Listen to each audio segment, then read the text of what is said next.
ధనురాశి వారికి ఈ వారం గ్రహస్థితి కొంతవరకు గత వారం కంటే కూడా అనుకూలంగానే ఉందని చెప్పొచ్చు. కొత్త కార్యక్రమాలకు ఈ వారం వీరు శ్రీకారం చుడతారు.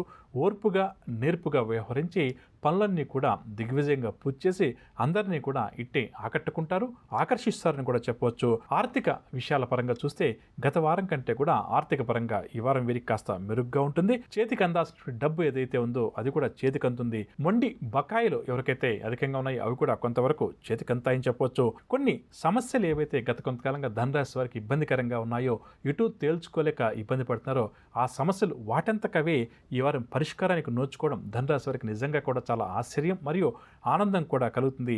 నేను ఈ సమస్యలు తీరడం కోసం ఇంతకాలంగా కష్టపడ్డాను, ఆ సమస్యలు తీరలేదు, ఈ వారం ఏంటి ఆ సమస్యలు వాటంతకవే తొలగిపోతున్నాయని చెప్పి ఆశ్చర్యానికి లోనవుతారు. భగవంతుడి పట్ల కూడా ధనురాశి వారికి నమ్మకం మరింతగా అధికమవుతుంది. ఇక వ్యాపార ఉద్యోగ వర్గాల వారికి, వృత్తి నిపుణులు ఎవరైతే ఉన్నారో వారికి గత కొంతకాలంగా చిక్కులు ఏవైతే ఉన్నాయో అవన్నీ కూడా క్రమేపీ తొలగుతాయి.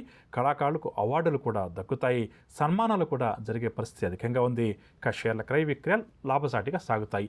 మొత్తం మీద ధనురాశి వారికి మాత్రం గ్రహస్థితి ఈ వారం క్రమేపీ అనుకూలంగా మారుతుందని చెప్పవచ్చు. ఇక తూర్పు దిశ వైపు ఎవరైతే ప్రయాణం చేస్తారో వారు అనుకూల ఫలితాలు సాధిస్తారు. పరిహార విషయానికి వస్తే ధనురాశి వారు ప్రతి ఒక్కరూ కూడా దుర్గా అమ్మవారిని యథాశక్తిగా పూజించడం, ముఖ్యమైన నిర్ణయాలు ఏదైనా ఈ వారంలో తీసుకోవాలని చెప్పి అంటే ధనురాశి వారు దుర్గా అమ్మవారికి ఒకసారి కుంకుమార్చన చేయించి ఆ తర్వాత నిర్ణయం తీసుకునే ప్రయత్నం చేయడం మరింత మంచిది. తదుపరి మకర రాశి. మకర రాశి వారు ఎంతటి కార్యక్రమమైనా సరే ఈ వారం పట్టుదలతోటి పూర్తి చేస్తారు. సంఘంలో ఎనలేని గౌరవం మరియు గుర్తింపు కూడా ఈ వారం ఈ రాశి వారికి లభిస్తుంది. భార్యాభర్తల మధ్య అన్యోన్యత, ఆప్యాయతలు మరింతగా కూడా పెరుగుతాయని చెప్పవచ్చు. కాంట్రాక్ట్ రంగం వారు కూడా ఈ వారం నూతన ఉత్సాహంతో గడుపుతారు. గతంలో నిలిచిపోయినటువంటి కొన్ని వ్యవహారాలు ఏవైతే ఉన్నాయో అవన్నీ కూడా సాఫీగా పూర్తవుతాయి. అభిమానులు, శ్రేయభిలాషుల నుంచి ఆహ్వానాలు కూడా ఈ వారం మకర రాశి వారు అందుకుంటారు. వివాహాది కార్యక్రమాలు కూడా చురుగ్గా హాజరవుతారు. షేర్ల క్రయ విక్రయాలు చక్కగా లాభిస్తాయని చెప్పవచ్చు. మొత్తం మీద మకర రాశి వారికి ఈ వారం గ్రహస్థితి గోచాగ్రహరీత్యా చాలా వరకు కూడా అనుకూలంగా ఉండడం చేత విజయాలు అన్నిటా కూడా అధికంగా సాధిస్తారని చెప్పవచ్చు. మకర రాశి వారు ఎవరైతే ఈ వారం దక్షిణ దిశ వైపు ప్రయాణం చేస్తారో వారు అనుకూల ఫలితాలు సాధిస్తారు. ఆంజనేయ స్వామి వారిని యథాశక్తిగా మకర రాశి వారు ప్రతినిత్యం ఈ వారం అంతా కూడా పూజించడం, ప్రధానంగా హనుమాన్ చాలీసాను ప్రతినిత్యం పఠించడం చాలా మంచిది. తదుపరి కుంభరాశి. కుంభరాశి వారికి వారం మొదట్లో కొన్ని అవాంతరాలు, ఇబ్బందులు ఎదురైనా లెక్క చేయకుండా వారు ముందుకు దూసుకుని వెళ్తారు, విజయాలు సాధిస్తారు.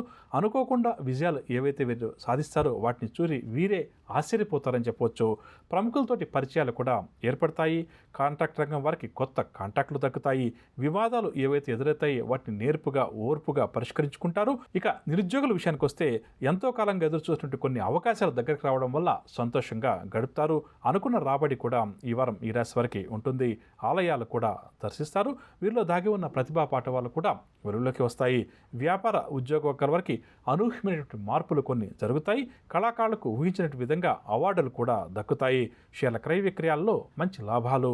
ఇక తూర్పు దిశ వైపు ఎవరైతే కుంభరాశి వారు ప్రయాణం చేస్తారో వారు అనుకూల ఫలితాలు సాధిస్తారు.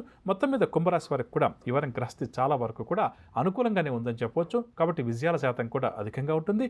కుంభరాశి వారు ఈ వారం అంతా కూడా ప్రతినిత్యం హయగ్రీవ స్వామి వారిని పూజించడం, హయగ్రీవ స్తోత్రాలు పఠించడం చాలా మంచిది.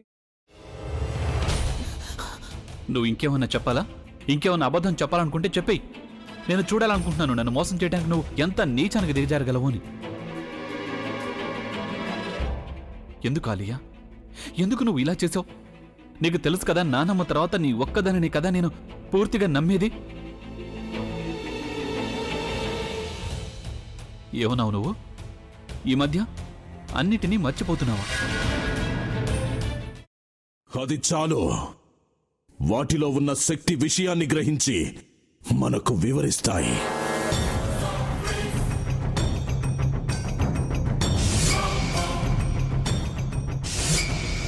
ఎవరు ఆ దండ విప్పొద్దు, గది తలుపులు తెరవద్దు.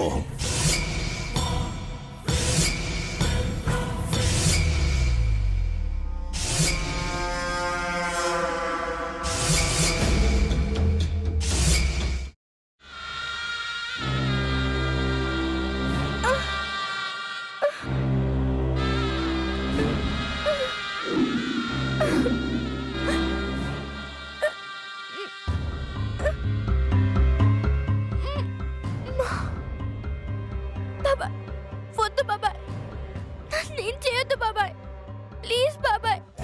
నీకు నిజం తెలిసినప్పుడే నా ఆలోచనలో నువ్వు చచ్చిపోయావు. అబ్బా ప్లీజ్ కొంచెం తినండి ప్లీజ్. భీమారావు గారు, మీరా? ఇగో మీరా కాదు సక్కుబాయ్.